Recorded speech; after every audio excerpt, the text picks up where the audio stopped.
রাজ্য সরকার supreme court থেকে OBC মামলার যে কেস ছিল সেটাকে প্রত্যাহার করে নেওয়ার ফলে বর্তমানে নিয়োগ প্রক্রিয়া কিন্তু একটা বড় ধরনের জটিলতার তৈরি হয়েছে। কিরকম জটিলতা?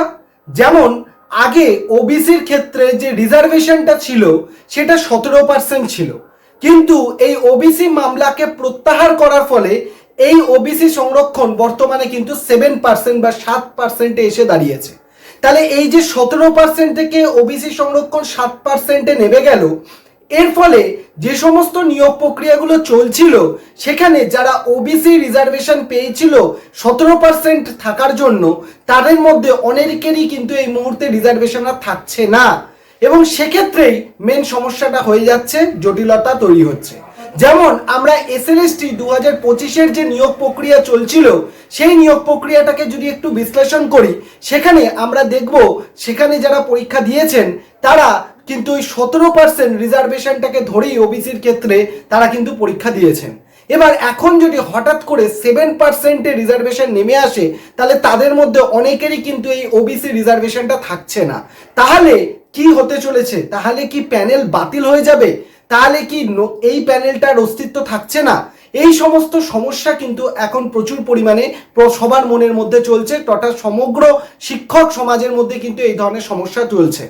ইতিমধ্যেই আমরা জানি যে আগামী 31শে আগস্ট পর্যন্ত যে সমস্ত যোগ্য শিক্ষকরা স্কুলে চাকরি করছেন তাদের কিন্তু থাকার ম্যাক্সিমাম এক্সটেনশন পয়েন্ট ছিল 31শে আগস্ট পর্যন্ত, কিন্তু বর্তমানে আমাদের কমিশন সুপ্রিম কোর্টের কাছ থেকে আবেদন করেছে যাতে এই সময়কালটাকে আরও একটু বাড়ানো যেতে পারে, কারণ এই যে নিয়োগ প্রক্রিয়ার ক্ষেত্রে যে জটিলতা তৈরি হয়েছে সেটা মেটাতে আরও সময় লাগবে। সেই কারণের জন্য তারা অ্যাপিল করেছে যাতে এই যে 31শে আগস্ট পর্যন্ত যোগ্য শিক্ষকরা যে চাকরি করতে পারবে সেক্ষেত্রে যাতে সেই সময়টা যাতে আরেকটু বাড়িয়ে দেওয়া হয়।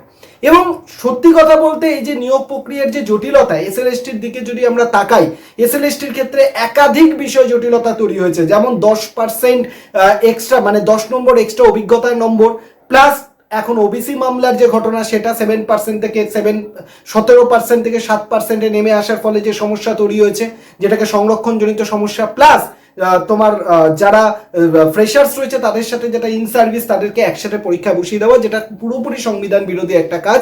এই সম্পূর্ণ বিষয় নিয়ে কিন্তু এখন মানে পুরো বিষয়টার মধ্যে একটা সমস্যা তৈরি হয়েছে, একটা ধোঁয়াশা তৈরি হয়েছে, যেটার জটিলতা কিন্তু কাটানো খুবই মুশকিল। এবং এই জটিলতাকে কাটাতে গিয়ে আমাদের যিনি মামলাকারীর উকিল রয়েছে, মামলা যারা করেছেন তাদের যে উকিল ফিরদৌস শামীম, তিনি কিন্তু বলেছেন যে এই ধরনের জটিলতা যদি কাটাতে যাওয়ার চেষ্টা করা হয় বা কাটাতে গিয়ে হয়তো এমনও হতে পারে যে প্যানেলকে সম্পূর্ণভাবে বাতিল করে বা নতুন করে প্যানেল সাজানোর ব্যবস্থাও কিন্তু করতে হতে পারে, যদিও এটা এখনো পুরোপুরি আইনি সাপেক্ষ একটা ব্যাপার, এটা এখনো ফাইনাল কোনো কিছু এখনো জানা যায়নি।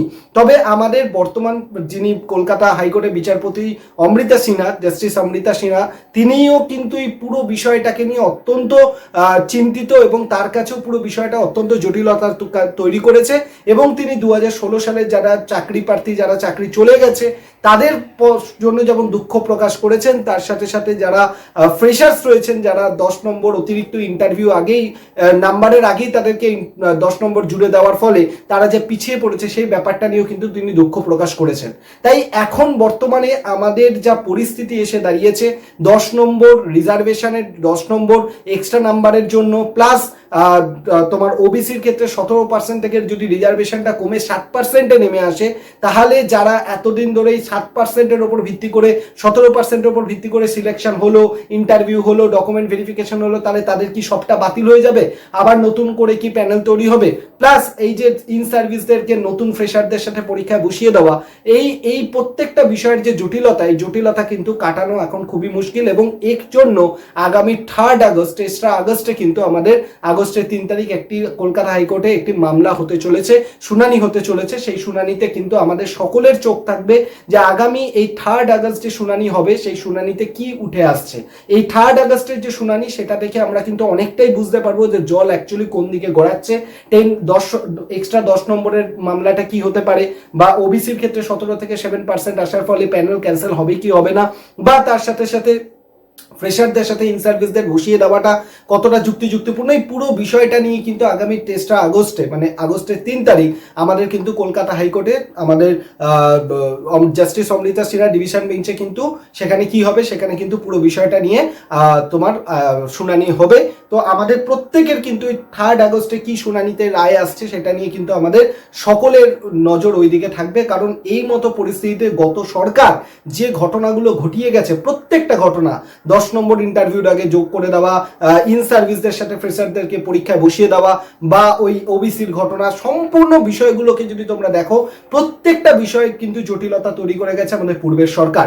এবং বর্তমান সরকার কিন্তু আমি তাদের কাছে অত্যন্ত প্রার্থনা করব, বর্তমান সরকারের কাছে, কমিশনের কাছে, যে তারা যেন যত তাড়াতাড়ি সম্ভব এই পুরনোদের যে জ্বালা যন্ত্রণা, যে তাদের মধ্যে যে মানে যারা ইন সার্ভিস টিচার রয়েছে তাদের মধ্যে এই ভয় যে আমরা আমাদের চাকরি ফিরে পাবো কিনা, বা যারা নতুন রয়েছে, যারা ফ্রেশার্স রয়েছে তাদের মধ্যে বেকারত্বের জ্বালা, মানে ওল্ড ভার্সেস নিউ, এই যে সমস্যাটা, এই কনফ্লিক্টটা যে তৈরি হয়েছে, এই সমস্যাটা যাতে খুব তাড়াতাড়ি মিটিয়ে ফেলা যায়, এবং যারা অভিজ্ঞ টিচার যারা রয়েছে, যারা ইন সার্ভিস রয়েছে, তারাও যাতে তারা যোগ্য, যারা তারা চাকরি ফিরে পায়, তার সাথে সাথে যারা ফ্রেশার্স রয়েছে তারাও যাতে তাদের সম্মানটা ফিরে পায়, বা তাদের যে যোগ্য দাবি যেটা রয়েছে, মানে তাদের যেটা দাবি, মানে তারা যেটার জন্য প্রাপ্য, সেই প্রাপ্য যাতে তারা ফিরে পায়, তার জন্য সরকার এবং কমিশনের কাছে আমি রিকোয়েস্ট করব যাতে আপনারা এই ব্যাপারটাকে একটু ভালো করে দেখবেন, যাতে আর সময় যাতে না এগায়, কারণ মাসের পর মাস, দিনের পর দিন, মাসের পর মাস তো বেরিয়েই চলে যাচ্ছে,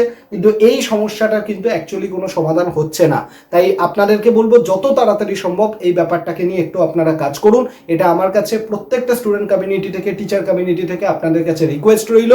এবং আগামী 3 তারিখে কি হতে চলেছে এটা কিন্তু আমাদের সকলের কাছেই একটা খুবই, মানে আমরা সকলেই তাকিয়ে থাকবো, কারণ এখন অনেকেই বলছে যে 17% ওবিসি থেকে 7% হবার জন্য হয়তো আমাদের প্যানেল বাতিল হয়ে যাবে, কিন্তু এই পুরো বিষয়টা কিন্তু এখন আইনের আওতায় রয়েছে। 3 আগস্ট এটা নিয়ে আমরা জানতে পারবো।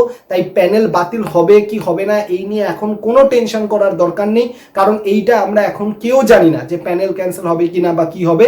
তবে আশা করব যারা আইনের ব্যাপারটা দেখছেন তারা সমস্তটা দিকটা মাথায় রেখেই কাজকর্ম করবেন, হয়তো প্যানেল বাতিল না করে নতুন করে প্যানেল সাজানো বা কিছু একটা ব্যবস্থা করবে, যাতে করে সমস্ত, যাতে ওল্ড এবং নিউ, মানে ফ্রেশাররা এবং ইন সার্ভিস দুজনেই যাতে সমান জায়গাটা ফিরে পায়, তাদের ব্যবস্থা কিন্তু করতে হবে।